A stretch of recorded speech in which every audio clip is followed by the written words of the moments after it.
Welcome to the Fantasy Football Prophet podcast, hosted by Craig Phillips and Jeff Torrey.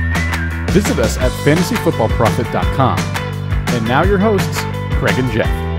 Welcome everyone to the Fantasy Football Prophet podcast. I'm Craig Phillips, joined as always by Jeff Torrey. And today we're doing the final division preview. It's the end of the road, as they would say. I'm about to bust out into song. Some Boys to Men right there, Jeff. Do you know the lyrics? I do not. Oh, too bad. You can grace us with them. Nah, I'll skip that. If you want, just YouTube it and think of me singing it. That's what you can do. But it's the end of the road. It's not off-putting at all. It's the NFC West. So that's enough of our little talk. We'll just get right into the episode, right into the preview. Arizona Cardinals, first team. As we were talking earlier, I couldn't remember who their quarterback was. That's not a good sign. And it's going to be Sam Bradford, which kind of like, it's like, do you care? Not really. No, not really. Sam Bradford himself, I don't care. He's fine. He's better than people think. If you look at his numbers, he's better than people think. But he's still not fantasy relevant to me. No, and he's coming off injury too. It just keeps Larry Fitzgerald still possibly relevant, which is crazy. Like, I think I shouldn't be relevant anymore, but I think he still is. But right, this has to be the year he falls off, right? Like, it should be, but I'm never betting against him. I mean, look at the last 3 years. How long has he? How old is Larry Fitzgerald? 72. So he's 34. He's probably going to turn 35 this year. Yep. And the last 3 years, he's had over 100 catches every single year. 1,200 yards, 1,000, 1,100. 9 touchdowns, 6. So relevant numbers, definitely. In a PPR league, the guy is still sneaky deadly. And I honestly can't. You can't predict that he's going to fall off. Who knows? It's Larry Fitzgerald, one of the best receivers of all time. So yeah, he's going to be great. It's weird that the last 3 years, 2015 to 2017, were actually more productive than the 3 before that. Yeah, it is very, very bizarre. It really is. We thought he was done a couple of years ago, and because he's just not. Yeah. And Bradford does seem like the perfect quarterback to keep him going. Oh yeah, he's pretty precise. He doesn't throw. He's kind of like an Alex Smith, if you will. And Fitzgerald is he's like the most athletic tight end you could ever find. Yep. Like, it pretty much catches like that. He can do it all still. So very sure hands, possession wide receiver. I mean, where do you think that he would fall, though? I know we're hyping him up, and then we'll probably be like, he's like, back end wide receiver 3. That's kind of what, yeah. Well, he's ranked as like a 2. But yes, I do want him as my 3. In PPR, maybe I'd settle for him as a 2, but in reality, I do want him as my 3. That's about as comfortable as I'd feel, because I don't think there's not big like breakout potential. Obviously, there's not big number potential. He's going to be very solid, but that's what I like, is like a third receiver, somebody who's just solid and you get your guaranteed points. But I don't see too many really, really big games from him. So I don't. But I mean, who else is going to throw the ball to? Chad Williams, their current number is probably going to be their number 2. I think Chad Williams is going to get the number 2 spot. J.J. Nelson's still there, though, as well. They did sign Bryce Butler from Dallas. I don't know if he's going to do much, but I like Chad Williams. And he only had 3 catches last year. But if you read about Chad Williams, you see that there's a lot of good things said about Chad Williams. You can say that about a lot of players. So there's so many players that have been kind of hyped over the years that never actually do anything. But I'm interested in Chad Williams, and as of right now, he's ranked 118th at wide receiver. So he's one spot ahead of Laquan Treadwell, which another guy. I like Williams a little bit, but I'm not drafting him. That he's not draftable. Yeah, I think he will probably be on the. Well, we'll see. He's interesting though. I like him. Right. A lot can change in preseason. He will be in my super deep sleepers list probably. Yeah, and I don't know if he's going to be that. Yeah, right now he would be a super deep sleeper. But if you look at these names, the 2 people you brought up before him, Bryce Butler and J.J. Nelson, have not gotten it done. Good enough. Right. So I mean, it's wide open to be not only like relevant, but a wide receiver 2 with a seasoned veteran quarterback. And even if Bradford isn't out there, Mike Lennon's out there, someone is very capable enough to get these guys some points. As of right now, looking at mock drafts, pulled up one from NFL.com right now. They have 4 mock drafts up there. Cardinals are picking 15th. all 4 mock drafts have them picking Calvin Ridley, the receiver from Alabama. Makes sense. It does. I think that makes perfect sense. Put Ridley out there, get to learn from Fitzgerald for a year, maybe. Right. That's a good one. I mean, how quickly... Okay, we just talked about how Chad Williams, a guy that was drafted 3rd round last year, hasn't done anything yet. How easily he could jump into the wide receiver 2 spot. So Ridley would probably be drafted to take over that spot, right? Where does that put him? Because obviously you saw him at Bama. He's not on a dynamic offense this time around. He's definitely going to be playing second fiddle to Fitzgerald. It's definitely going to be a run-heavy offense with David Johnson. He's going to be hyped if he gets picked there. He will be... I mean, why? I'm trying to think. Don't want to go too crazy with it, but I mean, I have a feeling he'll be drafted as like a number 2, and I think that's a mistake. Yeah, he's going to be up. I was going to say I could see him being a top 30 player for sure, ranked wise. Why if he goes to that team with a solid quarterback, with obvious, spot for him there? I think that could be the play. It will definitely be a great landing spot for a wide receiver. Because, no matter where you're drafted, unless you're extremely hyped, which I feel like not a whole lot of these wide receivers in this draft class are, compared to, recent years when we had John Ross and Mike Williams, Davis.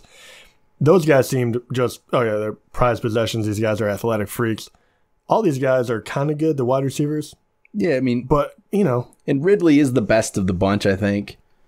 I mean, the other guys are what? I think overall, DJ Moore, Christian Kirk, you hear a little bit. Ridley's the guy. He's the next big Alabama receiver with, Julio. I think he's ready to produce right away. I think so, too. I think that's a perfect spot for him. And then I think they need that because then, tight end is interesting. Ricky Seals-Jones. Yeah. He's probably the guy this year. Showed some flashes. I like the potential. That's another one of those. That's the player you're going to look at. Not maybe look at draft, but when you wait on tight end forever, that's why you can wait on tight end forever. Because I think there's guys like him who are ranked well into the 20s who have some potential, I think. And maybe we'll do something. We very well might just fall off the face of the earth and we never hear Ricky Seals-Jones again. But I think he showed enough last year where I'm kind of intrigued. And then, do we really need to talk about David Johnson? He's great. I feel like I was going to say, maybe we should touch him if people haven't played. Last year they missed him. Okay, just don't worry about the injury because it was a wrist injury, not a leg injury of some sort. It's not going to affect him very much there. He's going to be good. And a quarterback like Sam Bradford isn't going to hurt him at all. No. There's a lot of dump offs. He's going to catch balls. He's going to be good. Yeah. He is incredibly dominant catching the ball out of the backfield, and that's why people love him. He's already a very good running back. Yep. But, I mean, really, I think the only guy that, is up there with him as far as doing both is Bell. Mm-hmm. And the year before that, he got hurt last year. But 1,200 yards on the ground with 16 touchdowns. Yep. And through the air, 80 catches for almost 900 yards and another 4 touchdowns. That is crazy production to get another 900 catching the ball after you're already getting a full workload of a primetime running back. Mm-hmm. It's crazy. And so, yes, without a doubt, he should be one of the top 3. You should be either getting Zeke, Bell, or him. Gurley. Or Gurley. I guess there's 4. I mean, there's so many running backs this year. There's 4 this year. But, I mean, that's a good... I'm completely derailing us. But I'm always wondering, this early in the season, how would you rank those top 4? How would you draft them? Probably Gurley, Bell, Zeke, Johnson. Is Johnson the only reason because of the injury? Yeah, probably. Just a year off, I guess. I guess that's what would make me pick him there. Yeah, Gurley still with the... I mean, we can move right into the Rams. Yeah. That's our next team. Gurley's team is great. I mean, Zeke still has a solid team. No Dez. It's a little more worrisome. Bell's up there, obviously still on a great team. Johnson's team maybe could fall off more. But maybe not, because I say they were great 2 years ago, and honestly, how much worse is Sam Bradford than Carson Palmer of that year? Probably not much different. So, but the Rams, how about the Rams here? Gurley, he's going to be wonderful. If you get him, he's going to be. I think when it comes out, he'll average the number 1 running back, number 1 player in rankings this year. I think that's right now. Well, he's number 2 right now, actually, on the current Fantasy Pros, which he's very, very, him and Bell are right there together. It just depends on who makes their rankings today. Like, that changes. I'm actually very surprised. It's weird to, when you look at the actual numbers. I mean, his numbers weren't that far off from what David Johnson did the year before. I mean, he almost had 800 yards receiving, which is way more than anyone would have guessed, because the year before that, he had 300. It's a giant leap forward. The guy was incredibly dominant. Yeah, and you're not going to go wrong with probably any one of those 4, though. No. And the truth about Todd Gurley, the great part about him is for sure, and the same thing with most of them. But at the same time, that the offense hasn't changed a whole lot. Losing Watkins is not going to be a big deal for them, I don't think. And the offense will flow through Gurley. Mm-hmm. He has to be productive for them to be good. So that's a good thing. Where, I think, Craig, you hit on a good point of, maybe you're a Dallas fan and you don't think losing Dez is a big deal. But they don't have a number 1 wide receiver, and that could be problematic. Who are they throwing the ball to? Yeah. And I have all the trust in the world in Easy. I think he's probably, I don't know, just, pick one, I guess. But Easy could easily be the number 1 running back, number 1 player to be picked, really, if you really wanted to. But, it does put a little doubt in your mind. There is no doubt with Gurley. Yep. No, there's not. Then let's say quarterback, Jared Goff. It's going to be solid. I honestly I feel like Goff he gets slightly overrated a little bit. I think he's still good. He's very good. But right now he's 11th. Okay, that doesn't seem too crazy, but he's ahead of Ben Roethlisberger, which I think I still want Ben. Yeah, I would too. Right now, currently, he's 2 spots ahead of Andrew Luck, which I think is still just an injury thing. Luck, I'm going to want Andrew Luck over Goff. I really feel like that. And then, he's ahead of Phillip Rivers, which when you really look at it, Rivers still puts up better numbers. It's just not as exciting of a pick. No, and he took, I don't know. And Jameis? Yeah. It's a tough one because his numbers were very good last year. And you look at the 28-7 touchdown to interception ratio. I worry because that's all we've seen from him. Like, what is he going to do this next year? I don't see how they increase too much if it's still a Gurley-centered offense. I don't either. That's very good numbers. He's going to lead a team to wins. Doesn't mean fantasy-wise it's going to be anything spectacular. Right, exactly. And I think the way that they won these games is the fact that they didn't turn over the ball. Mm-hmm. The fact that they gave it to Gurley a lot and then they relied on their defense. So you're not going to give him a lot more opportunity to open it up too much, right? Like 27 to whatever it was, 7 is an unbelievable ratio. But at some point, either you have to increase that turnover ratio if you want to produce more touchdowns that way. It just, unless you're, for a young quarterback like that, it's not going to go the other way. So I don't think they're going to take off the restraints too much. And, I say that losing Sammy Watkins is not a big deal for the Rams. But, what was that, 8 touchdowns that Goff got? They'll throw Cooks in there in that spot. But, okay, people are looking at Cooks like a huge, huge upgrade. Is it really? Yes, he's better than Sammy Watkins. I don't know how much they're going to use him differently. Yeah, and that's kind of thing. He's going to put up better numbers than Sammy Watkins, don't get me wrong. Yardage-wise, for sure. But Robert Woods is good. Cooper Kupp is good. I don't think those two are just any kind of amazing talents. So this is going to be a Gurley offense. And then another reason I think the passing numbers shouldn't increase very much, look at their defense. They don't need to pass the ball around. They added Ndamukong Suh to go with Aaron Donald. They got Talib. They got Marcus Peters. Come on. This going to be a tough defense to score on. They're not going to have to do much but run the ball. Yeah, exactly. You want to control it. You don't want to turn the ball over.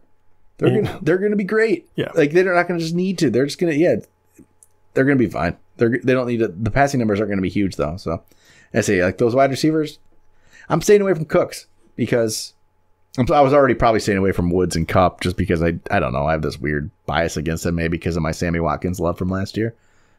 I don't know.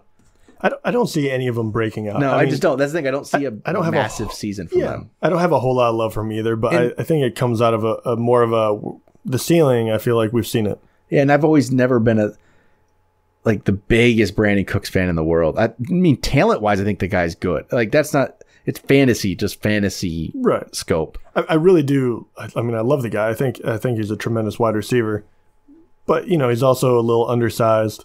I think he runs great routes and he does a lot of good things for football. But you kind of see where he's going to line up. I mean, the past 3 years, he's almost identical, right? You're getting 1,100 yards and about 8 touchdowns, and it's very good production, right? But that's what you can count on. Yep.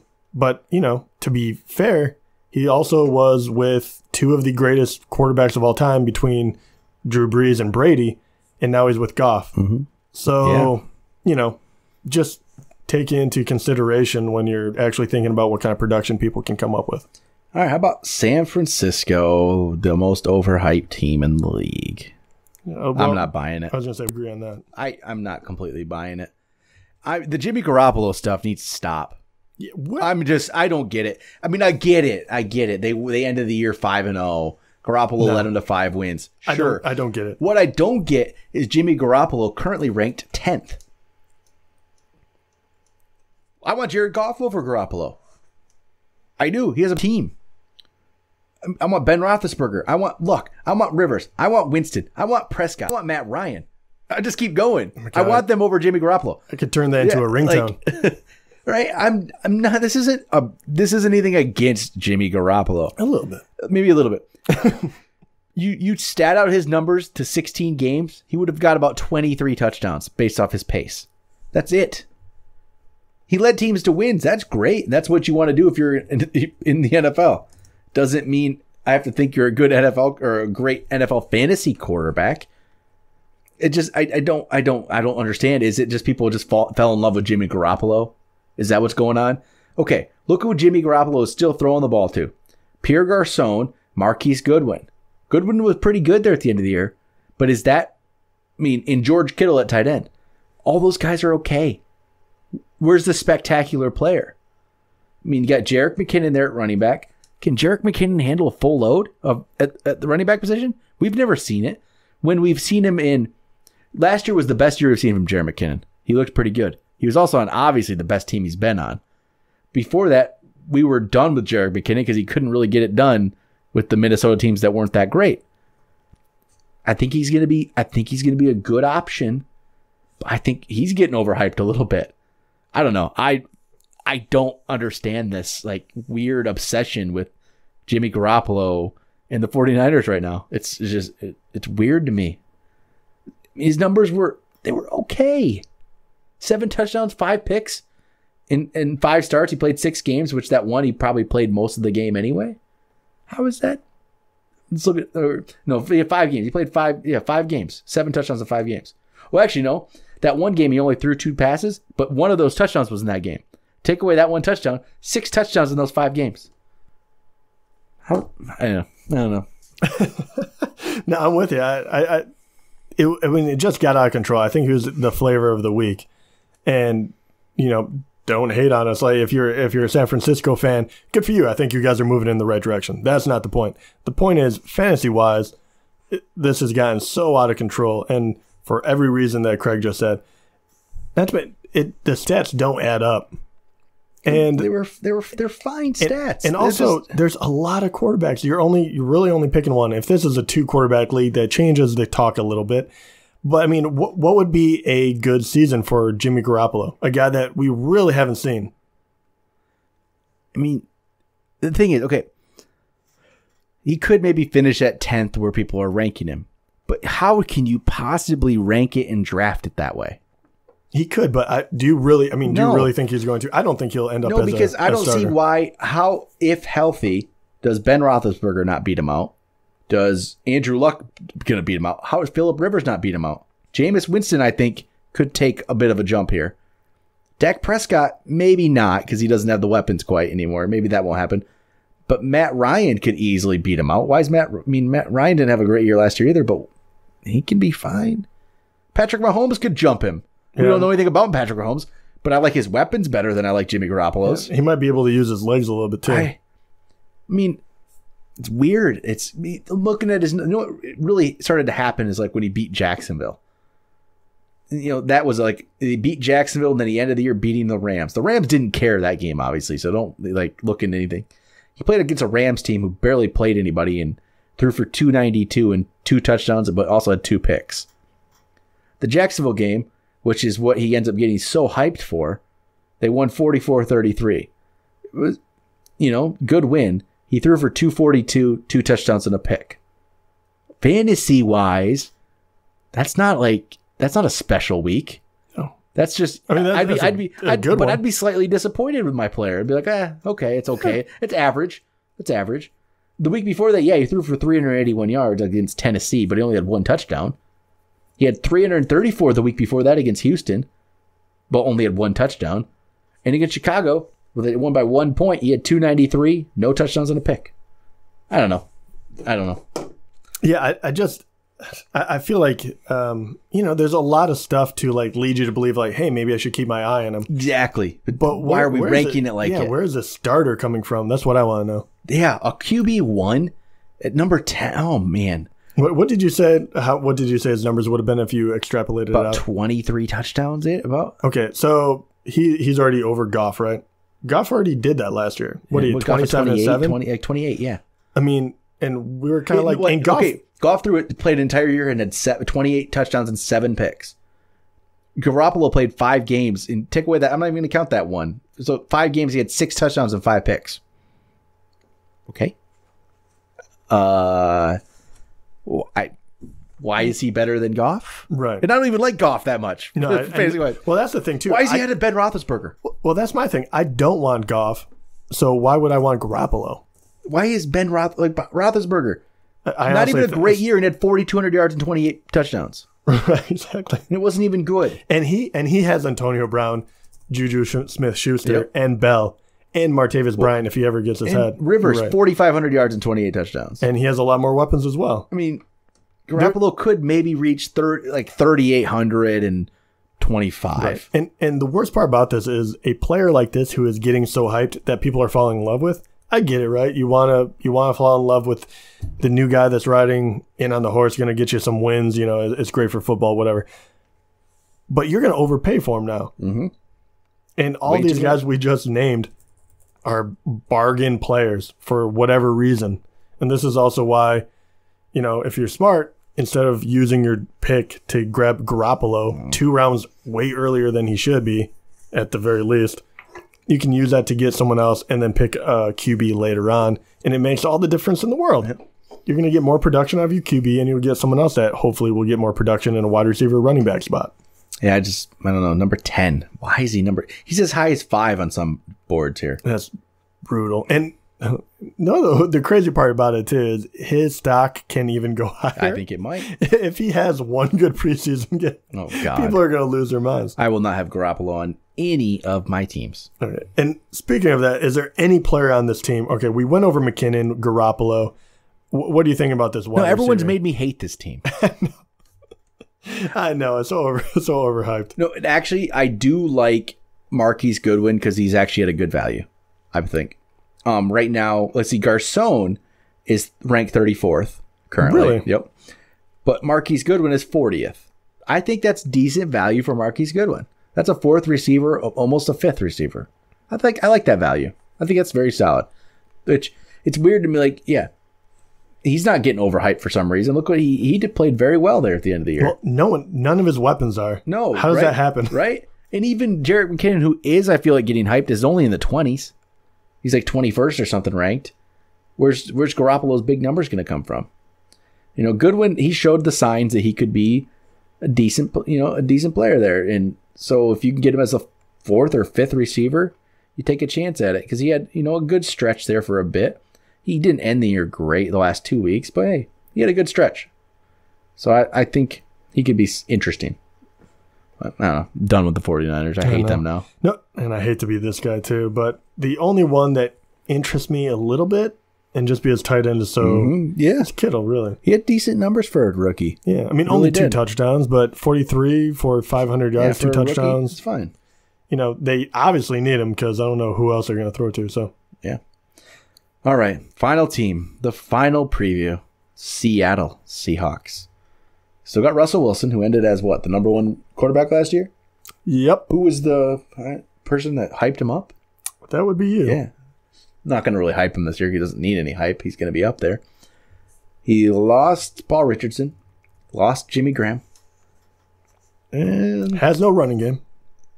Maybe Chris Carson is interesting. He's interesting. I'm not saying good. Okay. I'll give you interesting. He was an interesting player before he got hurt, and we don't know what he could have turned out to be. Maybe he could have been something.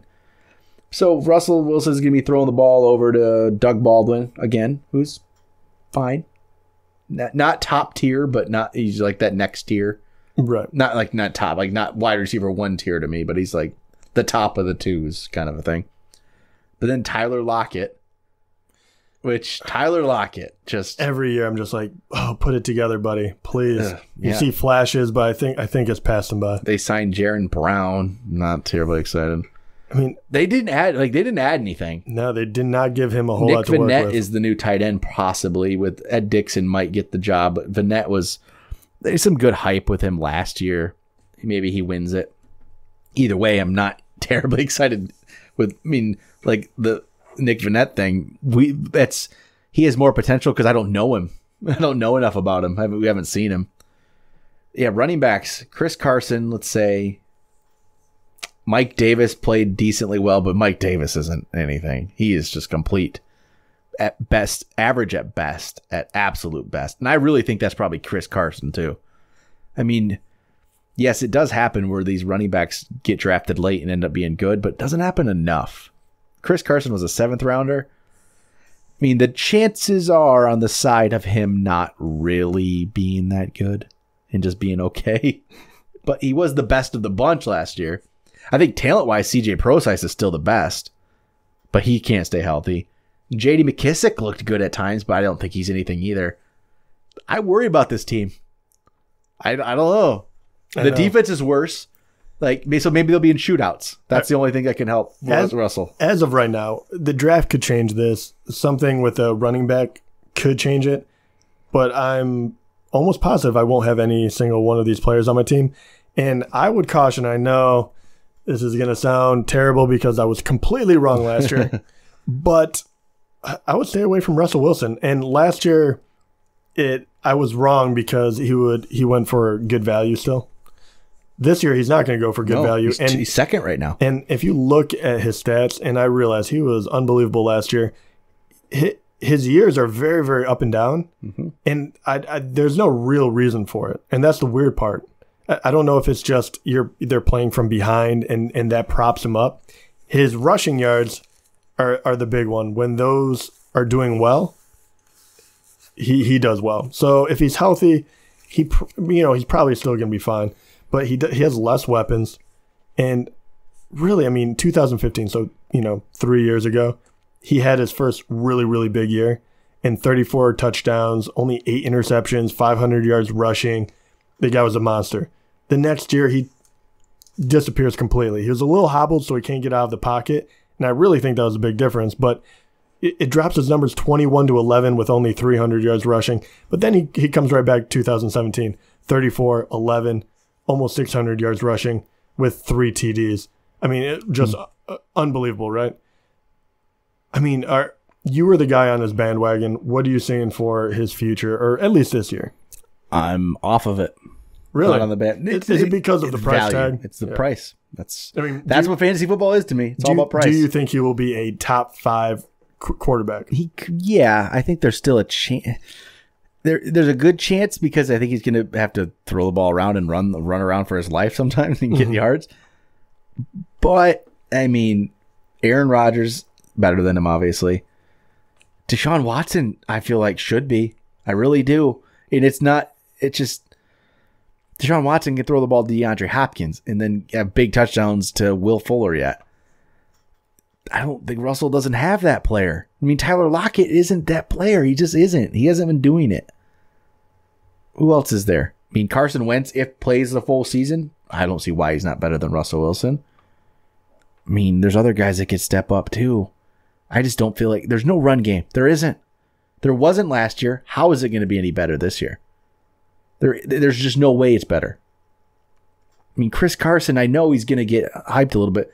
I made a post about him on Instagram, just not really saying much, just throwing it out there, and people, seem interested because they think he's going to be like this sleeper candidate, which no one's a sleeper anymore anyway. But let's see, what were his numbers? 49 carries for 208 yards, no touchdowns, 7 receptions in about 4 games. I mean, yeah, so it tells me 3 games. Jack. Yeah, right? We don't know. He played a couple good games, a couple decent games. Never got in the end zone. I don't know. I worry about this team, and I don't feel like they're going the right direction because they're getting rid of defensive players. And that's when, and that's when you're really going to notice it because, I mean, their defense is, their bread and butter, or it has been for a long time. Maybe there is more shootouts, though, and Wilson's numbers don't suffer. I'm not saying he's going to be bad. Yeah, he's still going to be top 5 is probably likely, and that's about 5th. Right, and the weird part, even with losing these weapons, because of the way they're going to play, like even last year, they played from behind a lot. And how many times you had him on your team? How many times? And it killed me because I was always rooting against you. But that first half? First half, nothing. He would come out with no points. And then all of a sudden he would throw 3 TDs in the second half because he was playing from behind, running around, making things happen. He's great to watch. He's great. He's unbelievable.